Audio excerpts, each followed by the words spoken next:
On today's episode of Locked On NHL, why it's finally time for the Sharks to learn how to walk.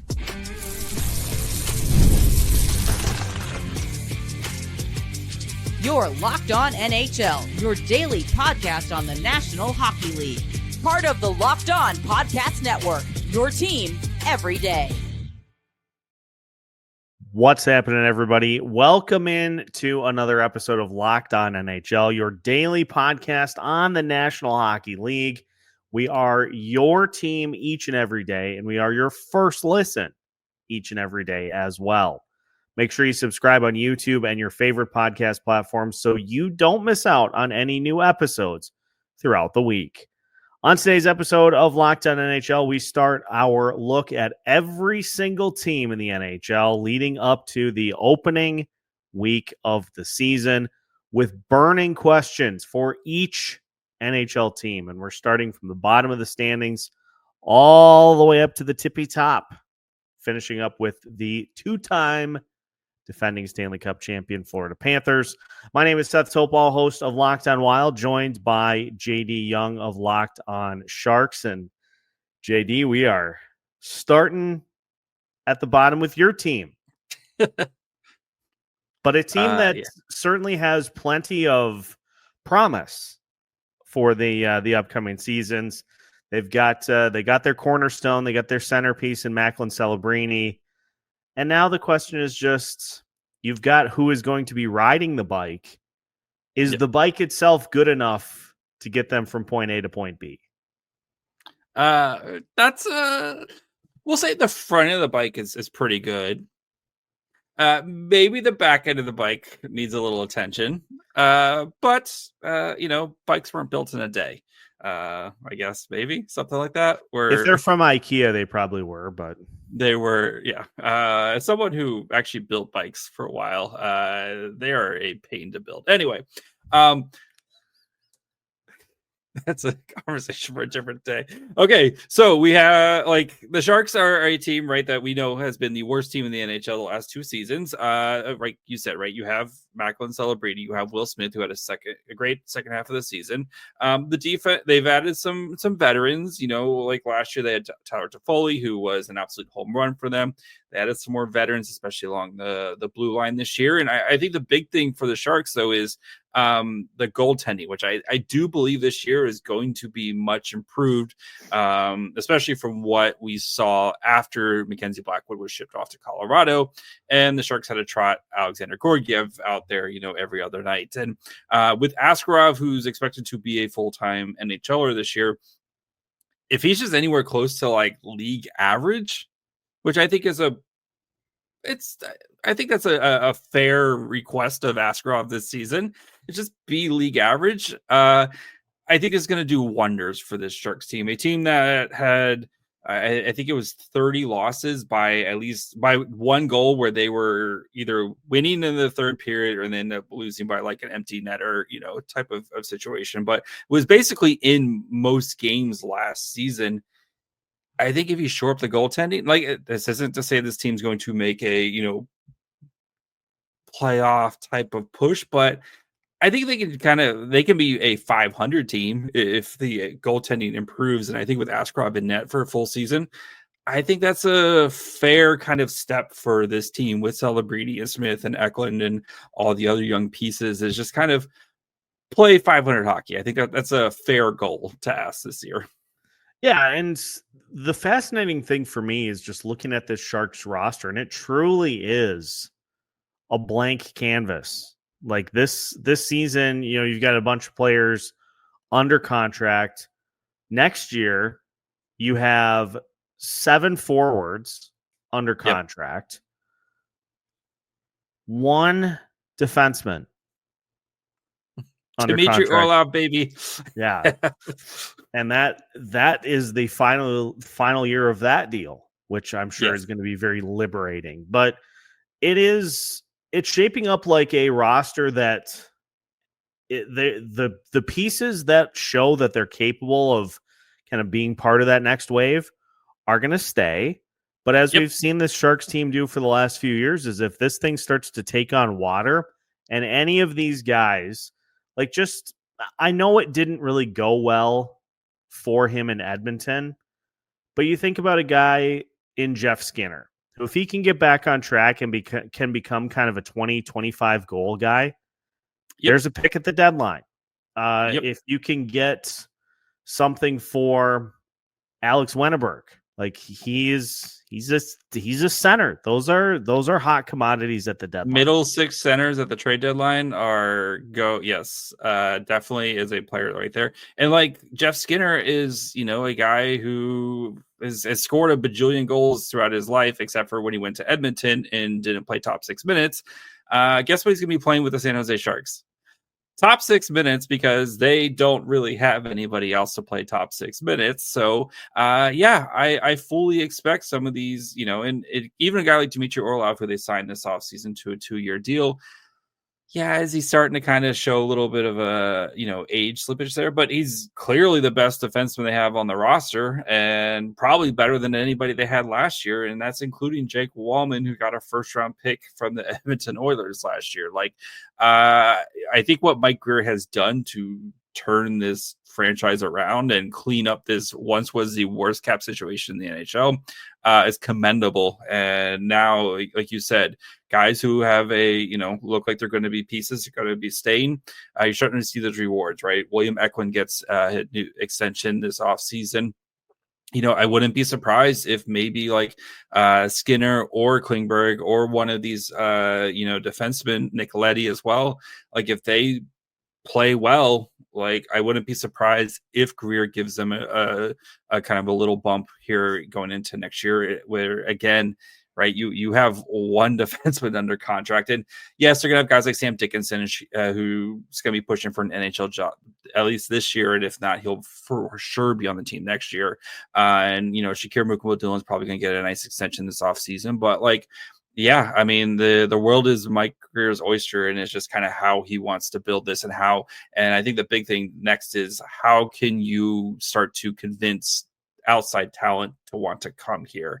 I think that's gonna be the next big quest for Mike Grier, because rebuilding is a slow process, but you have to, at some point, you have to start kind of injecting outside talent to help kind of speed things along. And I think that's going to be the next big thing from Mike Grier is injecting long-term outside talent. So yeah, it's definitely coming down to now, okay, we got to go get that big ad. That's somebody that we signed to, a 6-year deal that comes in with some ability, some talent to be able to take the lead for now. Macklin Celebrini obviously is going to be driving this bus for quite a while, but it doesn't mean that you can't have somebody, take some of the driving off, so you're not having to drive a full route by yourself. You can get tired sometimes if you drive for long periods of time.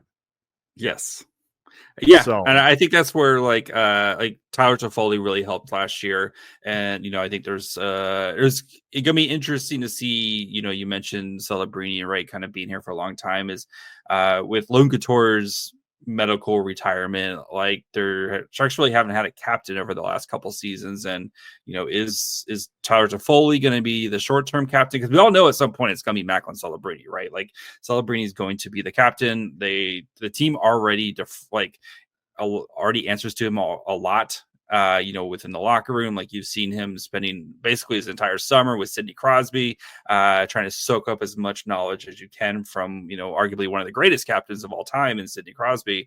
It does seem like it's at some point sooner or later it's going to be Celebrini. But yeah, I do think the Sharks though should be a team that kind of makes that Ducks type of jump this year, especially if they get decent goaltending from Askarov and Alexander Nedeljkovic. And Nedeljkovic has played well with poor defense in Pittsburgh, so I don't expect anything different from him coming to San Jose. So I do think that kind of, can you just be a 500 team? Can you kind of be in every game? Maybe you're in the hunt graphic when it comes to January type of thing. And so that's kind of my hope for this year is can we start to see some sort of wins and loss difference, right? Because you can't be the worst team in the NHL again. And I know there's a large section of Sharks fan base that would love to be in the McKenna hunt, but I just think Askarov's too good. And I think Askarov's going to win the Sharks a lot of games, or a lot more games this year than what they won last year. And feel free to correct me if my math is not super great on this, but every year that you kind of take a step back, feels like it takes you 2 or 3 years to get back. So every year that you kind of like reset, like, okay, this is not our year, so let's back up and kind of go at this. It feels like you're restarting your like 3-year window to kind of get back up. This sounds like a conversation for segment 3 today with this take a step back to 2 years. But yeah, I mean, we know Mike Greer 100% wanted to do this the right way. And like, I mean, between Misa and Celebrini and Smith and Eklund and Dickinson and, just go on down the list, like the Sharks, they're coming. Like it's going to be the next couple seasons. Like this team is I think going to be the next type of team. So anyway, fingers crossed. Well, and speaking of it, we go from a team that is poisoning themselves, putting themselves in position. Poisoning themselves. Well, it might be. It's hard to say. We go from a team that is putting themselves in position, that is poised, as someone who speaks the English language might say, poised to make a ton of moves. We go to a team that thought that making moves is probably a bad idea in the Chicago Blackhawks. And we'll look at where things stand with Connor Bedard and his merry band of heroes ahead of the 2025-2026 season. That is on the way as we continue today's episode of Locked On NHL right after this. Today's episode of Locked On NHL is brought to you by Monarch Money. Ever wish your money felt easier to manage? With Monarch Money, it can. Whether you're growing your savings or planning a big purchase, Monarch puts you in the driver's seat. It's like having your own personal CFO, giving you full visibility and control over your finances. Monarch Money is more than a budgeting app. It's a complete financial command center. You can track all of your accounts, investments, and spending in one place. So in addition to managing your money, you're also building wealth. My favorite feature of Monarch Money is that I no longer have to use my credit card app, my finance app, my 401k. I don't have to do any of that. It's all in one easy place. So take control of your finances with Monarch Money. Use code LOCKEDONNHL at monarchmoney.com for 50% off your first year. That's monarchmoney.com, code LOCKEDONNHL for half off your first year. Welcome back to today's episode of Locked On NHL. Once again, we thank you for making Locked On NHL your first listen each and every day. We are also your team each and every day as well. And we turn our sights now to the Chicago Blackhawks, who had another disappointing season last year. They have made a change in head coach.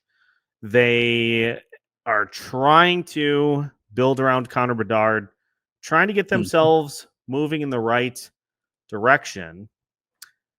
But a pretty quiet offseason for the Chicago Blackhawks. They did acquire Sam Lafferty and Andre Burakovsky, but that was it. Yeah.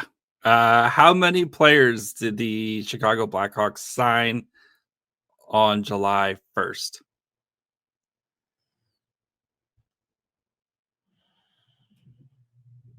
One player. That was a Dominic Tonanito, I think is how you pronounce his name. He's like an AHL guy. Like you can play a couple NHL games if you need him forward. Yeah, and it's not like the Blackhawks hurting for money. They have currently $18 million in cap space, and that's with Shea Weber's $7 million of LTIR money sitting on their caps as well. Like this is a team that kind of sat on their hands. And I know, again, like free agency is, again, a team we'll talk about here in a couple of minutes, maybe doesn't always work out for you, right? And I know a lot of guys re-signed right before the season started, but like it's Bedard's entering year 3. right? Like you're gonna have to pay Bedard soon. It kind of feels like Chicago. I don't know, man. Like I don't know. Like their roster. Yeah, I mean, they have Tyler Bertuzzi, and like they have some other guy. They re-signed, Ryan Donato to a solid contract here, but like it doesn't feel like they really have a lot around Bedard right now. They don't. And if you look at, they are putting themselves in a similar situation to San Jose. They have nine combined forwards and defensemen signed for next season. 5 forwards, 4 defensemen. They've got 1 goalie under contract with the possibility of having Spencer Knight be signed. He's a restricted free agent, so he could. I assume that he's going to get I assume he'll be locked up. Like you'd think so. That was your kind of big piece you got out of that trade. And like Spencer Knight, I think I think he showed a lot last year at the end of the season too for them. Like I think that's someone you build around. So, but here's the question I have that kind of speaks to where Chicago is at.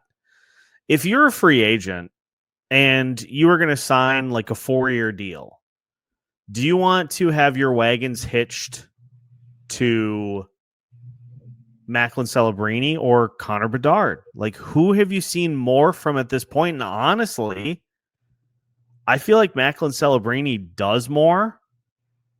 It could be that Bedard ends up being the better player, and I think that's the expectation, but it just feels like Celebrini has more of a grasp on being like a complete NHLer at this point. Yeah, I mean, your choir preaching, right? It's hard to convince me otherwise on that one. Someone who's watched a fair amount of Macklin Celebrini, I'll say, but yeah, I mean, they do have Frank Nazar. Like, I don't want to like Frank Nazar is a player who I really really like, and I think could be a really nice 2C, but. Again, like who's I hate to bring it back to the Shark, but like who's the Tyler Toffoli on this team, right? Who's that veteran guy who's kind of been there, done that? And I know they tried to do that with Taylor Hall, and he gets injured like 2 weeks into the season, and then it just last year, like it just didn't work out for him. They traded him to Carolina. Like I get that, but like again, who's that veteran guy who's still like maybe coming out of the tail end, coming out of his prime, but like a guy who you can kind of turn to and be that guy. And like one is still good, right? But also 2 is like a big piece in the locker room. And I worry for Bedard, where it's just like, it does feel like he's got the weight of the world on him. And I don't want to make this Sharks versus Blackhawks, but like, I mean, just the vibes, right? Like, the vibes check is much better in San Jose compared to Chicago. And, who knows, maybe Bedard, like this season, like everything really clicks for him and he becomes a 100-point player that we kind of expect him to be. And I wouldn't be surprised if that happened, but it feels like he's the one who's got to put on the Superman cape every night for this team to be competitive. And I just worry about the help around him. Yeah. And there were some interesting decisions as to why Chicago didn't make a ton of moves. The veteran crop that they had on the roster did not gel last year. And there were those issues down the stretch of some other veterans that have been here a little longer being more critical of what was happening at the end of the season. And so they were like, well, we don't want to go through that again. We don't want to be Nashville. But Chicago is this is another team. So let's say Chicago this year, let's say they have a lost season. They end up selling at the deadline, and you're doing the same thing that we just talked about with Macklin Celebrini. You're doing the same thing to Connor Bedard, where, okay, this year didn't work out, so we have to kind of restart our timeline, because it's not like down to a science. But it feels like if you're in kind of that rebuild mode, if you do it right, it takes about 3 years to get yourself back up to the top. And that's if you do everything right. Yeah, and I mean, and the way they burnt this thing to the ground, right? They were aggressive, and like you're starting to see the pieces come to fruition, right? And I really like they have a very young blue line, but like a very talented blue line. You do wonder if maybe they're a team that looks to try next time a young, unhappy player is available, if they might be aggressive with a JJ Peterka type of move to maybe move one of those blue liners to try to add some more help for Connor Bedard. But yeah, I am worried about like it's very much Bedard or not much right now. So I mean, I do think that the long-term addition of a guy like Anton Frundell, I think is going to be like a really nice piece on the second line there to make his life easier. But Frundell's going back to Sweden this year, and we'll see when he makes his NHL impact. Like I wouldn't be surprised if he plays a season in the AHL or at least half a season in the AHL next year, and then kind of goes from there. But yeah, I think I was surprised they weren't more aggressive to try to get immediate help for Bedard, for a team that's been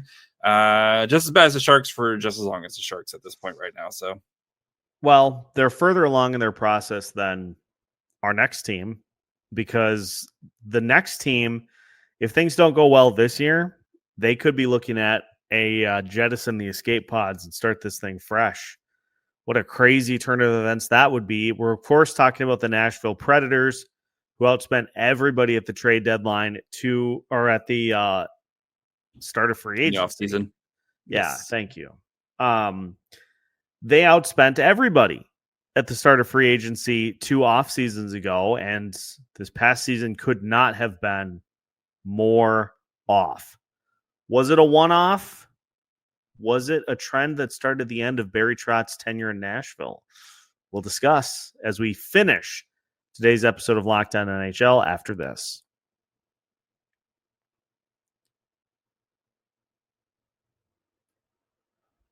It's the final segment of today's episode of Locked On NHL. Once again, we thank you for making Locked On NHL your first listen each and every day. We are your team each and every day as well. And just to finish the show today, let's talk about the Nashville Predators, JD, the team that just spent oodles of money. Not this offseason, but the previous offseason. And how did it work out for them? They were a top 10 pick in the NHL draft, and it all went wrong from there, to the point that now Barry Trotz is like, well, if this season doesn't go according to plan, we're going to start pushing people off the plank. I kind of think Bill Simmons, any longtime Bill Simmons fan, knows he has this kind of running theory, the season from hell, right? Where just everything that could go wrong. And it I wonder if that was just a season for the Preds last year, where it was just like everything that could go wrong went wrong, right? This team, you got a lot of veteran guys coming in.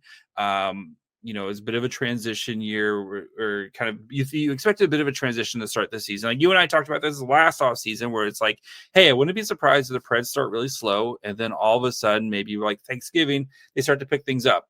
They just never picked things up last year, unfortunately for them. And I do wonder if maybe they're a team that's kind of like under the radar as one of those teams that maybe surprises everybody and goes from picking top 5 to pushing for a playoff spot, right? Because you look at some of the Phil Forsberg, still pretty good. Steven Stamkos, I know last year wasn't the year he wanted, but I think you look at some of the analytics and stuff, and he just had a horrible season, right?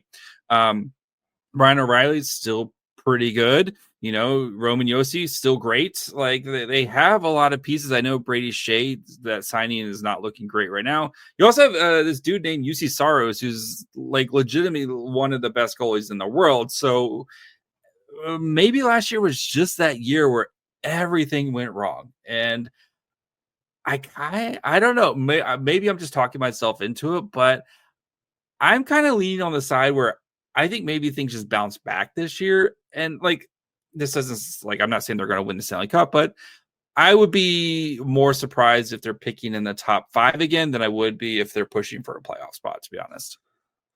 I'm just scanning through the numbers here, and with the exception of penalty kill, in which the Predators were 7th, they were bottom half in every statistical measure. They were the second worst team in the league as far as goals go, a team that spent a ton of money on Steven Stamkos, a team that has Philip Forsberg, as you mentioned, Ryan O'Reilly, Jonathan Marchessault. Like, they have plenty of offensive firepower. It just never clicked. They were never able to find line combinations that consistently worked. You also happen to get the worst season for Juuse Saros in the last 6 years. You get, as far as games played go, from Roman Josi, you get 53 games is all from him. I think it was just a season that went cataclysmically wrong, and they had nothing to fall back on to get out of it. Like, what do you hang your hat on when your franchise goalie is just off, when your franchise defenseman is hurt, and when all the new shiny toys you brought in at the in the offseason turns out they all have engine problems? Like, it just was a mess from the get-go. Because I think this is just a good example of a team that kind of wilted under the pressure. Because you think about, as they made more and more moves, the expectation level just continued to rise. I had them as the number 2 team in the West, I think.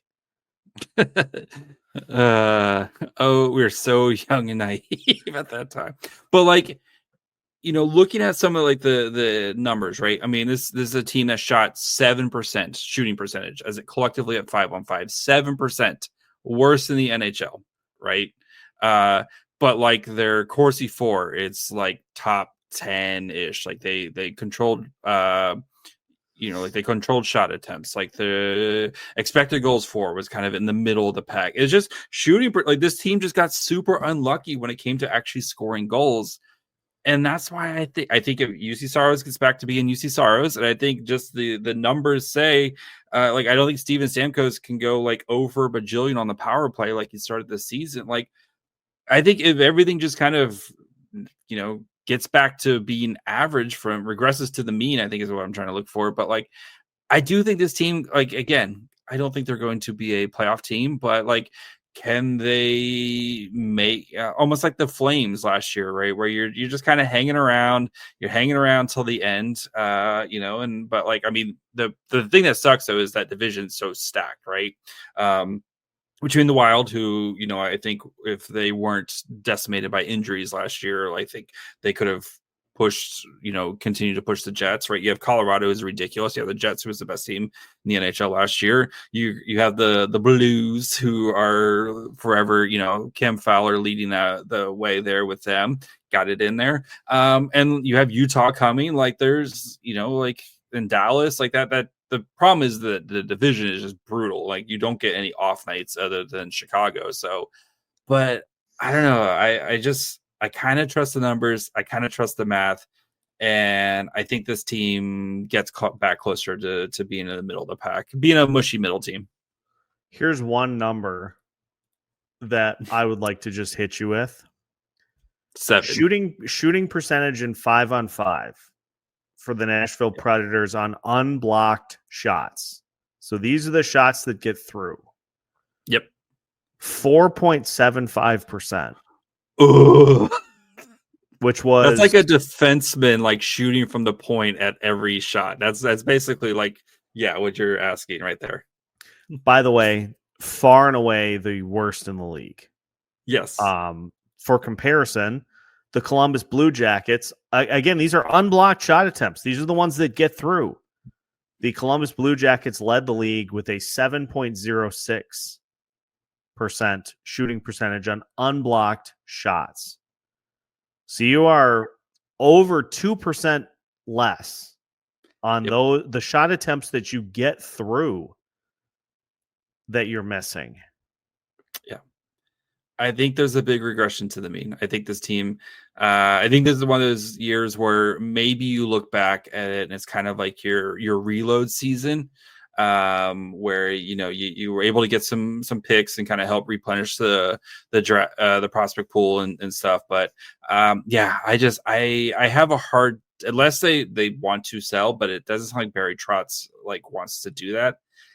I think this team is way more competitive this year, and I think it's just comes down to luck when it comes to the goal scoring. I don't see this team being that bad at scoring goals again this year. And if they're anywhere near the middle of the pack, I think you will see a much more successful team this year. So, but what does that mean for them long term? That's going to be a fun one. That's a fun one. So. And it does feel like, okay, let's say Steven Stamkos gets to 30 goals. Okay, there's like 2 or 3 wins right there, and they just need to check these boxes. Like if we get a little bit more from this player, okay, there's 2 more wins, and you do enough of that, and all of a sudden there's 14, 15 wins right there, and that's got you into a fight with the Blues for wild card 2.